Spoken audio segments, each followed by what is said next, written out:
right, to C-Deck, who I think played the best Dota that we saw all day today, where they were just perfect execution in terms of getting in and out of engagements as 5. And that's what's really been the problem spot for IG. They've been very hesitant to commit, and they've overstayed once they have. To me right now, like when you first pick SF Dazzle, it's most likely going to be a push strat.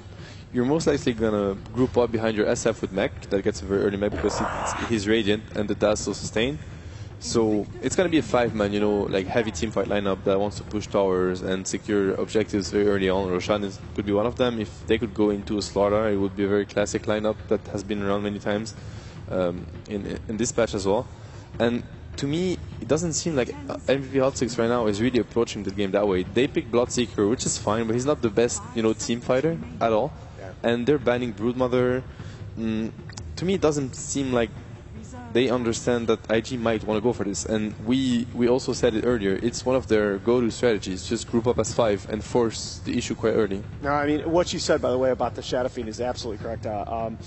Mushi is credited with inventing Mech Shadow Fiend, but Ferrari has certainly perfected that build. He's actually one of the 3 best mech builders in this patch. He's one of only 3 players to build it more than 20 times, and 15 of those were on SF. He really is great at compromising between using the Shadow Fiend as an early presence in team fights and pushes and still keeping up that ridiculous rate of farm. Spirit Breaker.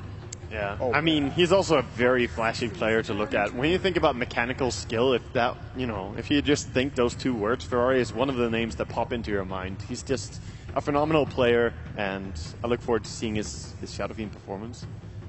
Yeah, so this is most likely going to be a Luo offlane Spirit Breaker. This is a pick that they've gone to in the past, and again, you know, I've said this stat in the past that really IG, they live and die by Luo's performance as much as I think any team in Pro Dota 2. If you can have a good game on this hero, I think they've got this locked up. Yeah, definitely. I really like Hot 6's stance with the Broodmother. I mean, Brood is going to slip through, but you really don't want it to let it through in a best of 1. And Undying is, I think, just fits really well with IG's strategy, especially combined with the Shadow Fiend and Dazzle. It leads to a really scary early game, and Bloodseeker can't really, you know, go man mode against. Undying was a great ban, definitely. Like, that works into what Matt said about pushing S5. So the Brood ban is maybe a little bit off, but could also have been dangerous. But Undying for sure not something you want to go up against here. By the way, this pick also leads me to believe that this might be a core lean and a safe lane Bloodseeker. Jerax is their primary Earthshaker player. He's excellent on the hero, has just really, really solid assist totals, 11.5 assists per game. He's the type of player that's basically always where he has to be. You know, he's that type of support. You can always expect him to be where the action is. He's really good at reading what's going to happen. Good understanding of the map in general. Just, you know, map awareness is very high for him. This game, I think a lot of weight is on the Spirit Breaker to initiate, though. Like, you're saying this is a 5-man sort of push with the Shadow Fiend and Dazzle, which I definitely believe as well. But they kind of rely on Spirit Breaker to find the initiation. Because look at the D-push that exists. You have Fisher, you have Bloodright, you have Dragon Slave. If you don't kill, you're not going to get in on the towers. Yeah, definitely. And it's also, whenever you run a pushing lineup, you want to have initiation potential. Else you're just sitting there, you know, eating nukes or getting harassed until there's actually an option for the enemy to just go and actually team wipe you. So I think you guys are dead on, and it makes me worry a little bit that what we were commenting about the players and some of the problems may apply to the draft as well. You know, when you look at these 4 heroes, they're 4 heroes that we know that these individual players can play really well. But the question is the synergy there, especially against what MVP Hot 6 is bringing to the table? I think it's a bit scary. I would really love to see a Slaughter in that draft. It's also a hero Burning has played, and he actually won many games with it. But yeah, I think Slaughter fits perfectly. It brings initiation. It's going to make Shadow Fiend even more scary. I think other teams have also run it, either in scrims or just in some group stage match that I must have missed. Because when you see Shadow Fiend and Dazzle, plenty of the teams will 5th ban the Slaughter. Yeah, they always go towards that. Yeah. For many reasons, like obviously the minus armor reduction is a thing. It's also Slaughter is not the best laner, and Dazzle really helps him to be more really stronger in the lane, and he gives him killing potential. Yeah. Resident Zeus expert on the panel. Is this a core Zeus, or are we going to see a 4 position? I think Core Zeus, but it's, combination with the Bloodseeker. Zeus's win rate is actually terrible. Yeah. Group stage. It was like 1-6 at some point. And, of course, some of it is Glimmer Cake to blame, but at the same time, I don't actually really know what's terribly wrong with the hero. Yeah, I actually thought Zeus Bloodseeker was going to be a pocket strat that more teams would pull out. But yeah, we just really haven't seen it. And when we've seen Zeus, he hasn't had a lot of success. I do think Glimmer Cape is a big part of the explanation here. I feel like IG, the Slardar pick was a really, really good suggestion. It's an underrated aspect of Burning. That Burning actually had some games on Brewmaster. He can play those initiating type heroes. He's really good at this. He definitely can. For sure. And he's good at fighting farm. And those heroes, you need someone that's experienced, that's going to know when to farm, when to go into a fight. And because the problem with unexperienced players on Slaughter or Brewmaster is that they keep on fighting when they probably shouldn't, or looking for openings, and they just fall behind. Yeah. Just to confirm the Zeus pick, by the way, this is the 9th time in group stages have been picked. Currently has a win rate of 12.5%. Impressive. Hot 6 did play it at the core, but that was versus, I think, EG's Ember Spirit. And what EG did was just kind of wait until they had BKBs and Massive Items and then just killed them, which, again, is MVP's weakness. I did witness that game where Zeus actually won. It was an amazing amount of bursts, and the poor Ember, who was rushing Manta style, did not get anything done. That was one of the most painful games from the group stage. I want to ask you, Merlini, in this current patch, which position would you rather see Zeus on? Because he's a pretty flexible hero. I think he has trouble seeking high ground, and that definitely makes him much more risky as a core.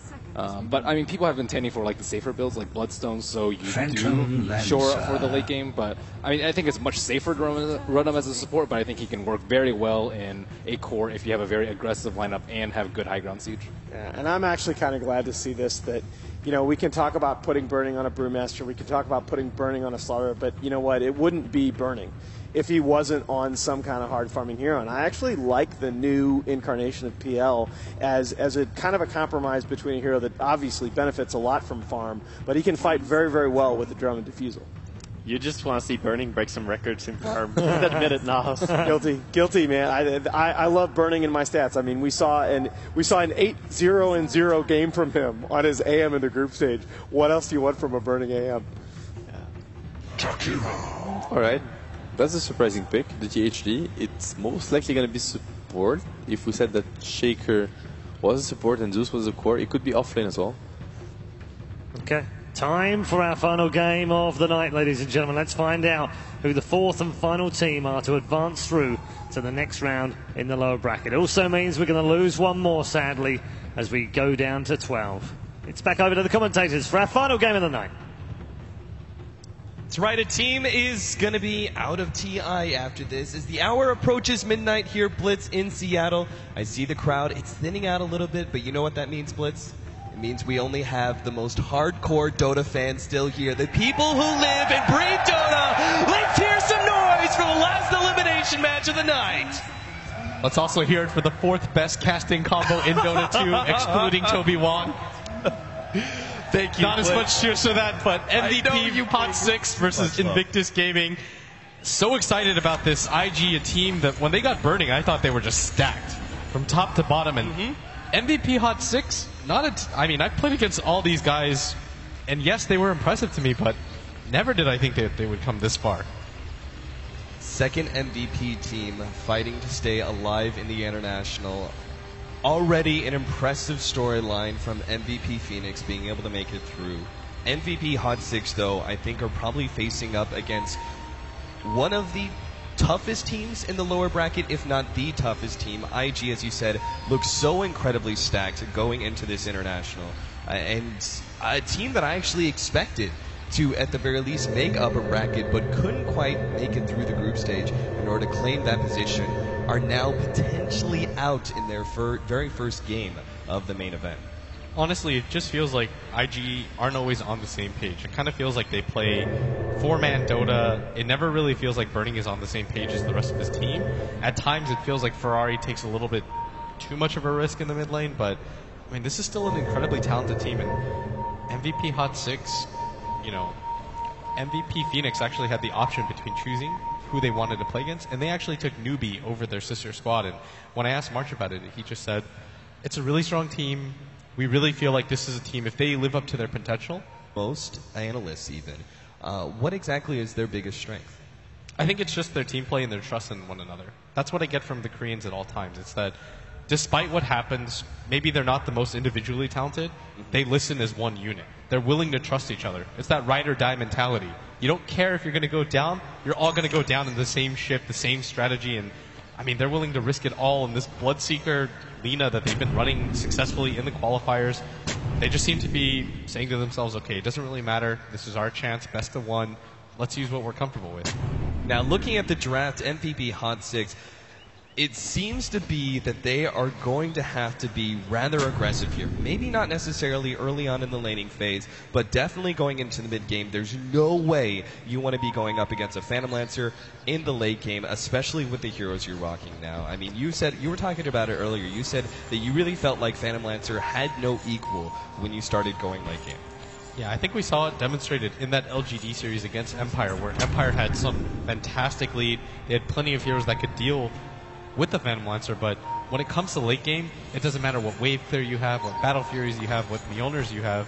It doesn't really matter because the hero will just outlast you, outfight you, outmaneuver you, and the fact that he constantly has a slow up, the fact that he can constantly doppelwalk makes it so hard for you to fight against him, but might be a fight here is early level 1 fight. Luo already pushing back against Jerix. They're going to try and battle over that bounding rune. MP actually dropping very low already. They need a couple more right clicks. Fate really gunning for it. Needs a little bit more. The lance comes out, but it's still not enough. He's going to survive with just a sliver of HP. Oh, he's got to focus on Luo. Light Strike Array actually lands on him. He keeps the health potion alive. Now he's stuck. He's on the wrong side of the picture on that one. And the team MVP Hot 6 start running him down. And we got Light Strike Array landed. And